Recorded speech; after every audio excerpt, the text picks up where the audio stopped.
예, 오늘은 사도행전의 이 서론 부분을 하고 다음 시간에 1장부터 28장을 다시 한번 훑어보는 그런 시간을 가지겠습니다.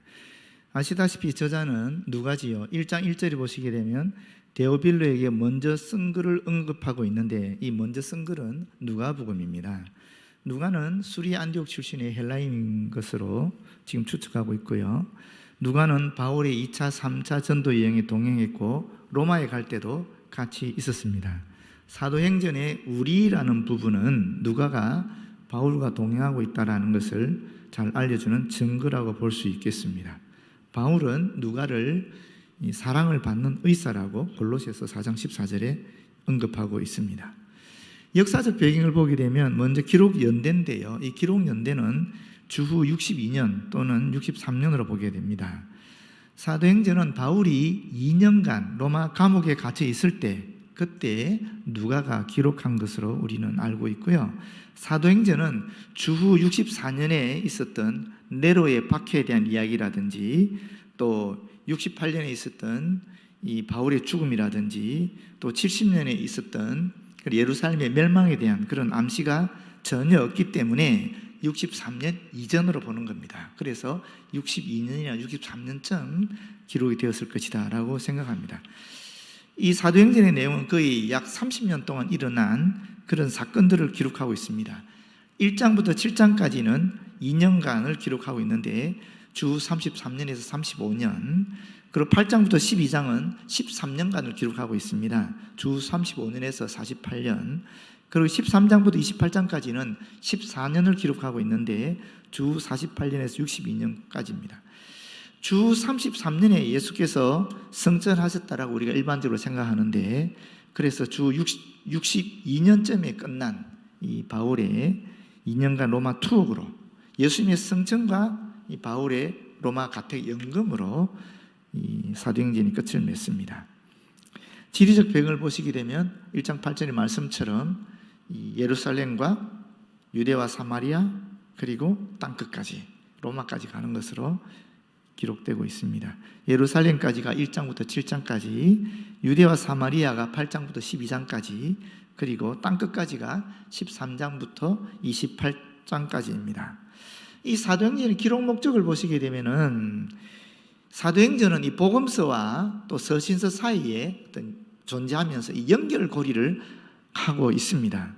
아시다시피 이 로마 제국의 한 변두리에 지나지 않았던 한 구석이었던 팔레스틴에서 정말 미미하게 시작했던 이 기독교가 어떻게 로마 제국의 심장부까지 뻗어나가게 되었는가 하는 것을 보여주는 것이 사도행전이었죠. 그런데 만약에 사도행전이 없었다면은 우리가 이 서신서들을 이해하는데 굉장히 어려웠을 것입니다.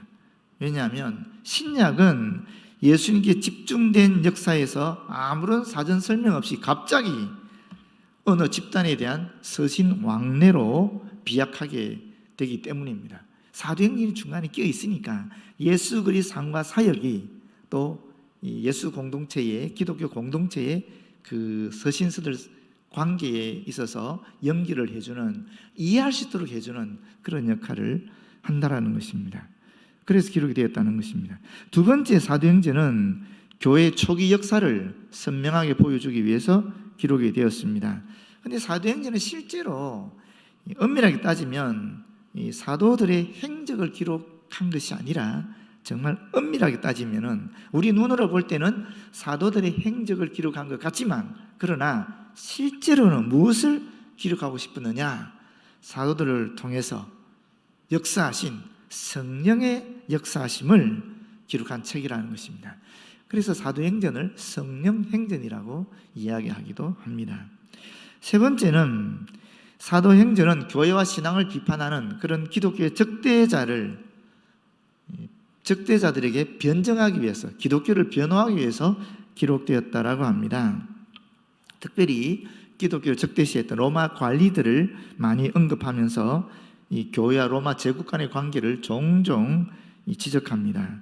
그리고 또 두 번째는 바울을 변호하기 위한 변정서로서 또 쓰여진 것이 아닌가 하는 추측도 있습니다. 왜냐하면 누가는 바울이 정치적인 야심이 전혀 없고 로마의 법이 허용하는 한도 내에서 일했다라고 기록하고 있기 때문에 그렇습니다. 그래서 재판 과정이 계속 나오는 겁니다.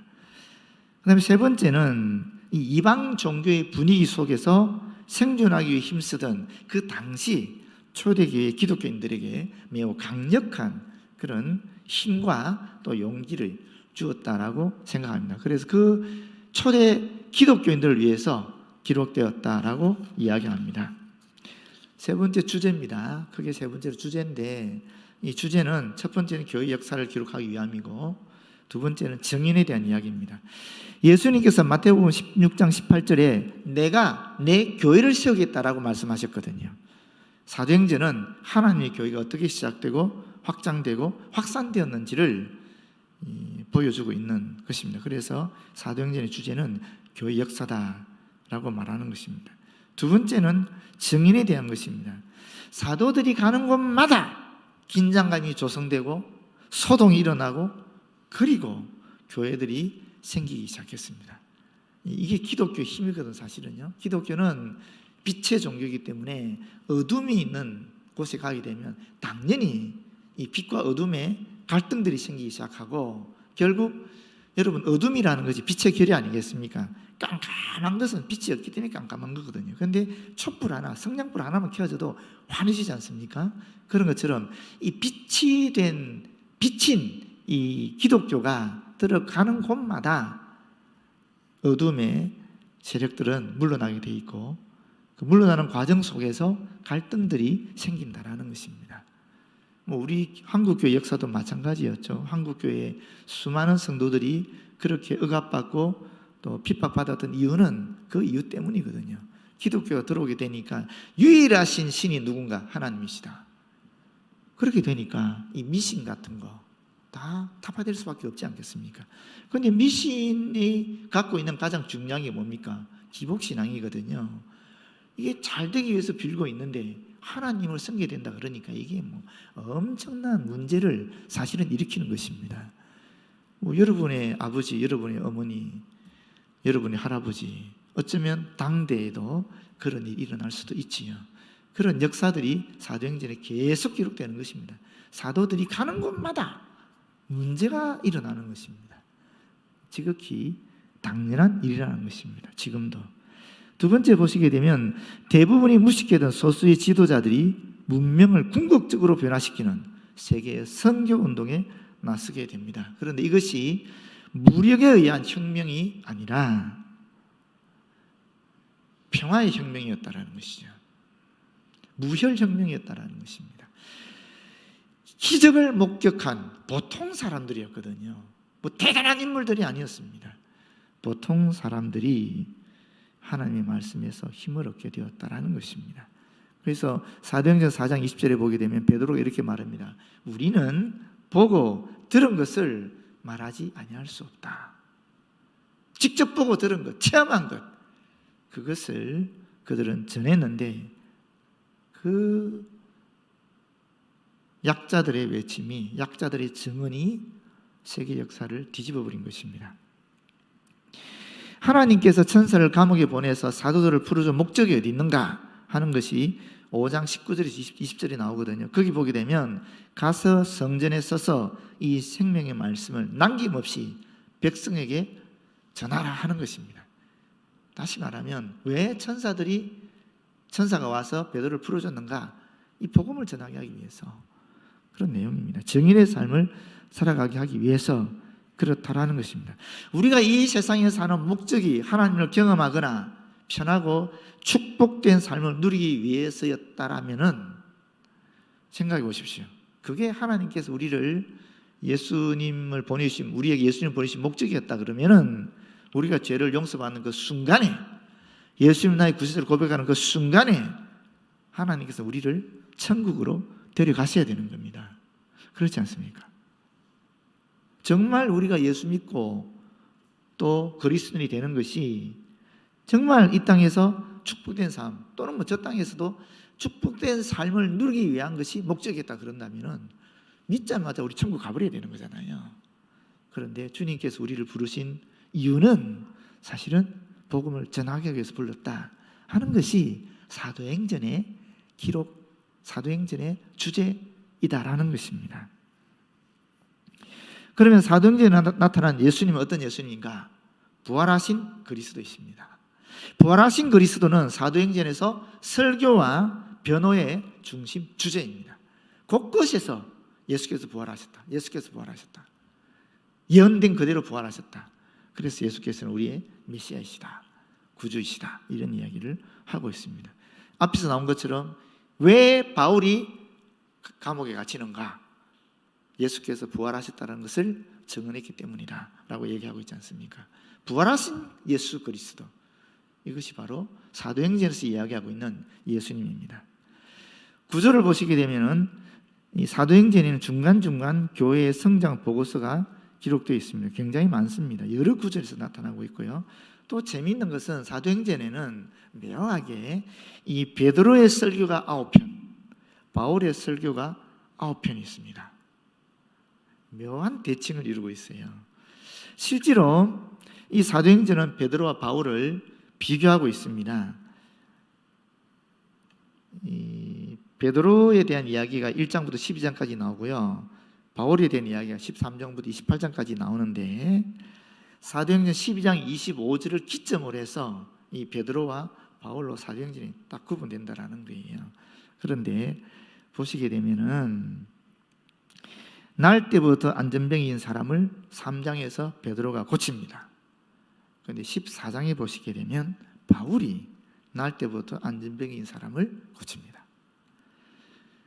그리고 베드로의 그림자에만 덮여도 사람들이 낫는다라는 기록이 사도행전 5장에 있는데 9장에 보게 되면 바울의 손수건이나 앞치마만 얹어도 병자들이 낫는다 하는 이야기가 나와요. 그리고 또 5장 17절에 보게 되면 베드로가 성공하게 되니까, 부흥이 일어나게 되니까 유대인들이 시기한다는 내용이 나오는데 똑같이 13장 45절에 보게 되면 이 바울에 대해서 유대인들이 시기하는 그런 기록이 나타나 있습니다. 또 8장 9절에 보게 되면 베드로가 마술사 시몬과 대결하거든요.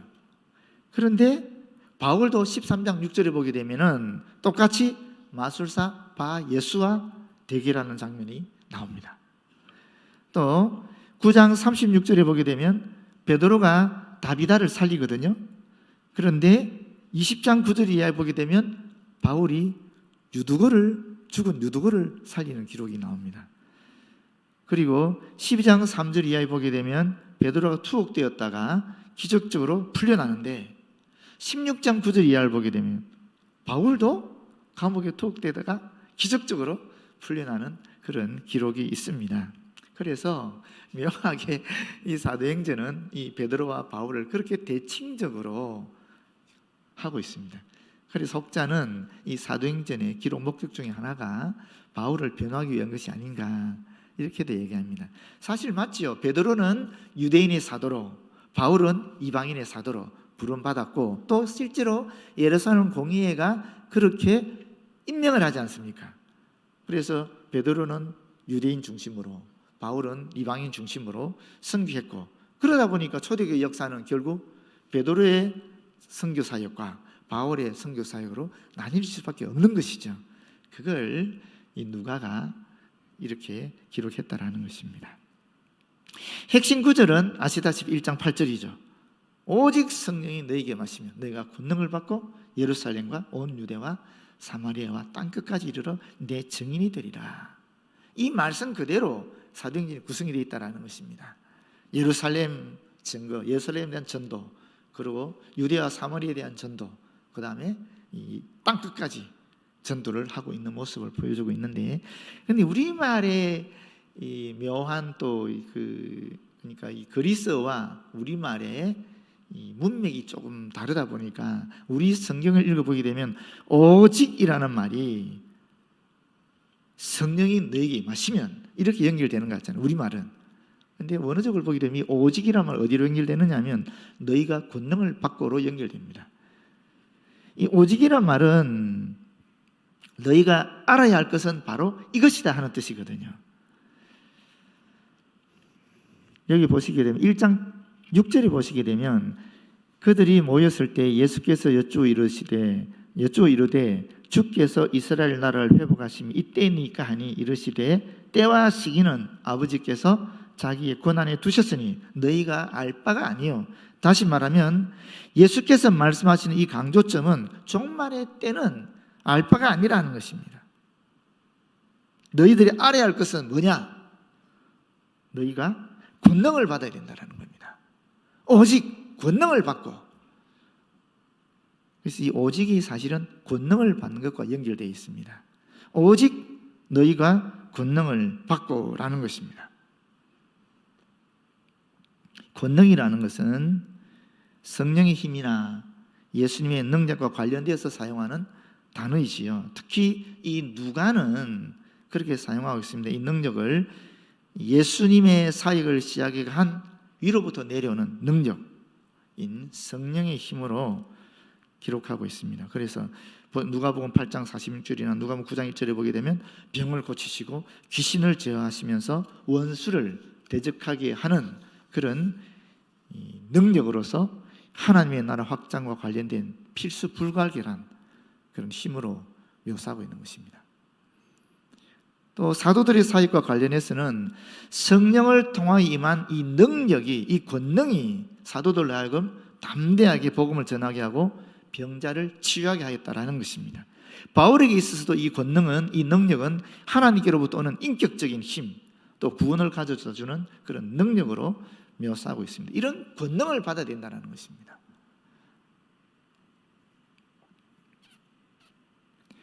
이 권능을, 오직 권능을 받아야 그 다음에 이제 성령이 임하신다라고 되어 있는 거예요.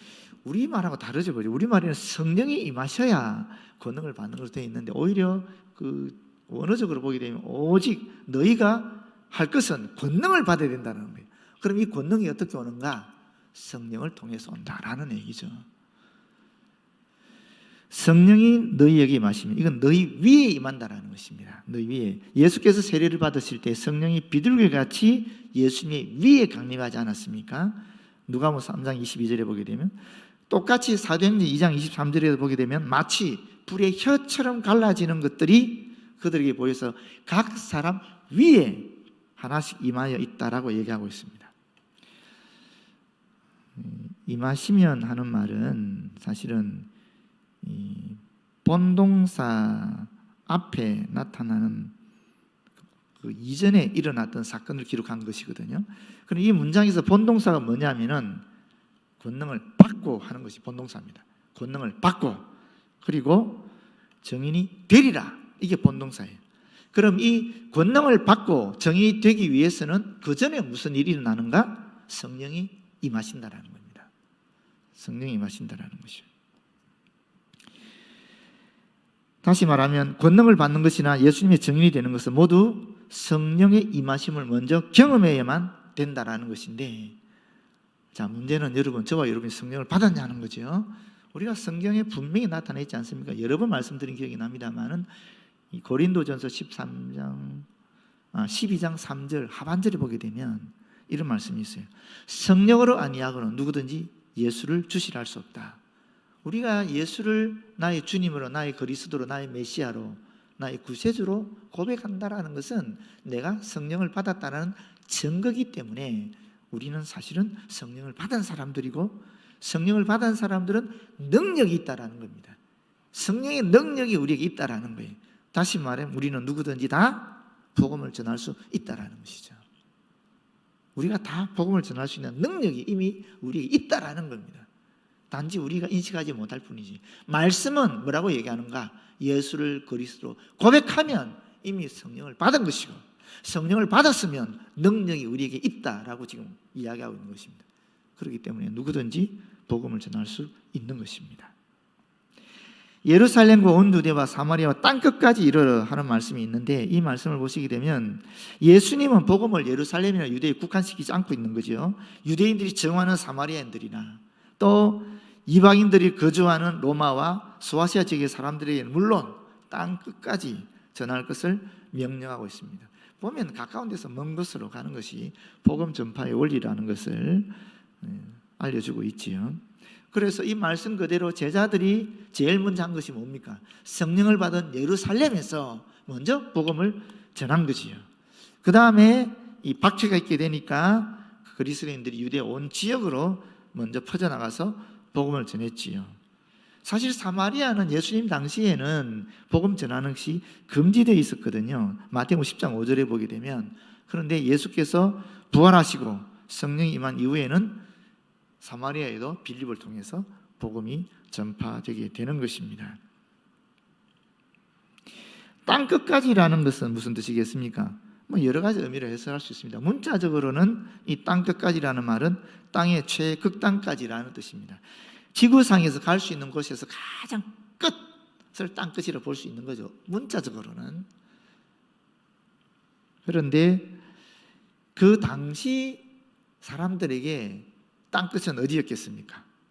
그 당시 사람들에게는 스페인이었습니다. 스페인이 유럽 사람들에게는 땅 끝으로 여겨졌어요. 그런데 이 성경은 사도행전은 지금 땅 끝을 어디로 보고 있습니까? 오늘 사도행전 다 들었다는 영상을 통해서 사도행전은 땅 끝을 어디로 보고 있습니까? 로마로 보고 있는 것입니다. 그래서 바울이 로마에 가서 복음 전하는 것으로 끝맺음을 하고 있잖아요. 로마 제국의 중심, 거기가 땅 끝이라고 본 것입니다. 우리에게는 땅 끝이 어디일까요? 이 땅 끝이라는 개념을 굉장히 다양하게 해석할 수 있는 것입니다. 이게 지리적으로도 해석할 수 있고, 또 혈통적으로 해석할 수도 있고, 또 복음을 전하기 어려운 지역으로 해석할 수도 있고,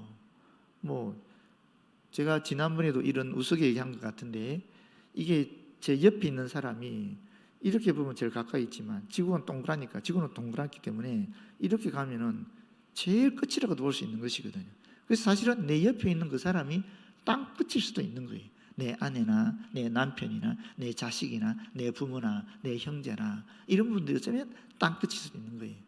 또는 복음을 들고 가기 힘든 북한이라든지 또는 이슬람 지역 같은데, 그런데도 땅 끝이 될 수 있는 것입니다.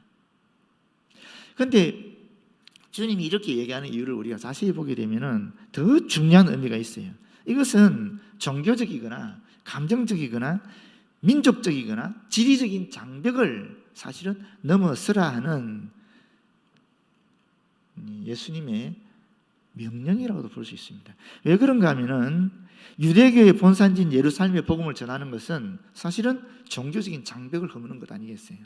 그리고 예수님을 죽인 이 장본인들인 유대인들이 사는 유대의 복음을 전하는 것은 그리스도인들에게는 주님을 죽인 사람들에게 복음을 전하는 것이니까 감정적인 이 장벽을 허무는 것이 되는 것입니다. 그리고 유대인들이 혐오하고 꺼려하던 이방인들과 또 이 피와 종교가 섞인 사마리아인들에게 복음을 전한다는 것은 종족적인 장벽을 허무는 것이 될 수 있는 것이고요. 땅 끝까지 이르러 복음을 전하는 것은 온갖 위험과 핍박이 도사리고 있는 그런 지리적인 장벽을 허무는 그런 성경 명령이라도 볼 수 있는 것입니다. 그런데 저는 이것을 한마디로 이야기하면은 생각의 장벽을 허무는 것입니다. 솔직히 지리적인 것이든 민족적인 것이든 감정적인 것이든 종교적인 것이든 이 생각이 우리가 갖고 있는 이 선입관 또는 우리가 갖고 있는 이 생각의 장벽을 허무는 것이라고 볼 수 있습니다. 어떻게 생각하면 사상, 이데올로기를 넘어서는 것이라고 볼 수 있다는 것입니다. 제일 넘어서기 힘든 것이 바로 이 생각인 것 같아요. 신앙으로도 제일 극복이 어려운 것이 이데올로기인 것 같고요. 형제지간에도 우리 가족들 다, 저도 그렇고 여러분 다 마찬가지. 저희 집에도 오남일녀가 있지만은 우리 형제들과 정치적인 얘기하면 쪼개져 버리거든요. 바로 전쟁입니다. 부모와 자식 간에도 정치 얘기하면 다 난리 나지 않습니까?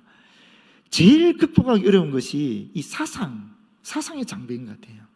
이 사상의 장벽, 생각의 장벽, 정말 이게 어려운 것 같아요. 그런데 예수님이 우리에게 명령하시는 성경 명령은 그 핵심이 뭔가?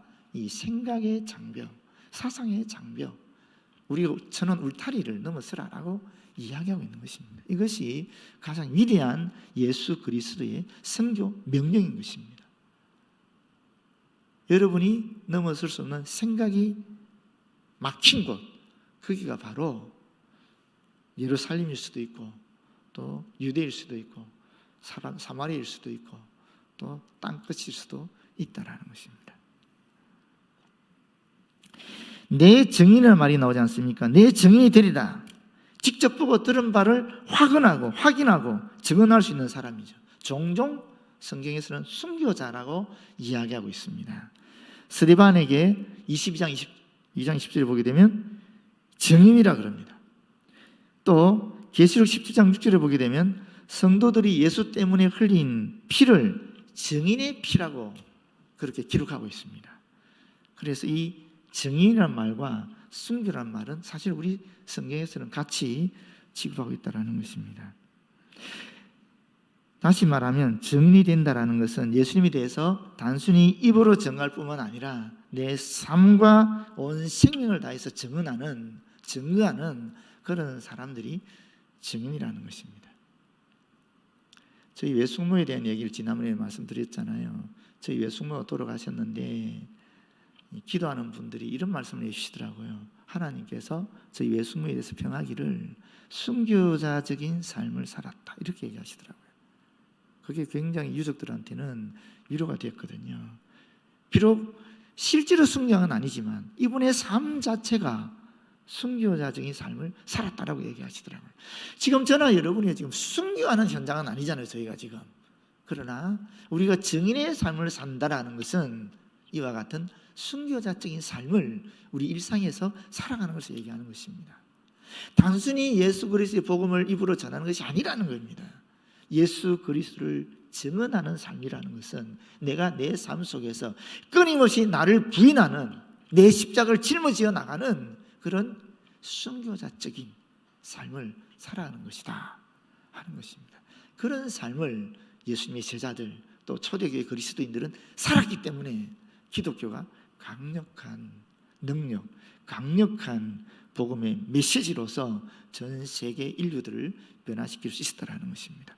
왜 우리가 지금 힘이 없냐? 왜 기독교가 지금 약화되었냐? 딴 거 아니죠. 바로 이거지요. 우리가 증인의 삶, 순교자적인 삶을 살아가고 있지 못하기 때문에 그렇다는 것입니다. 모쪼록 저와 여러분은 주의 말씀을 기억하고 비록 우리가 온전하게 완전한 순교자적인 삶을 살아가지 못한다 할지라도 그래도 이들의 선배들의 선진들의 삶을 보면서 조금이라도 닮아가는 그런 삶을 살아가셨으면 참 좋겠습니다. 기도하겠습니다. 아버지 고맙고 감사합니다. 주께서 우리에게 원하시는 것은 증인된 삶입니다. 주님, 저희들 증인되어지도록 도와주시옵소서. 우리가 부족하고 연약하오니 주의 영께서 우리와 함께하여 주심으로 말미암아 순교자적인 삶을 우리 일상에서 매일매일 살아갈 수 있도록 도와주시옵소서. 예수님 이름으로 기도드립니다. 아멘.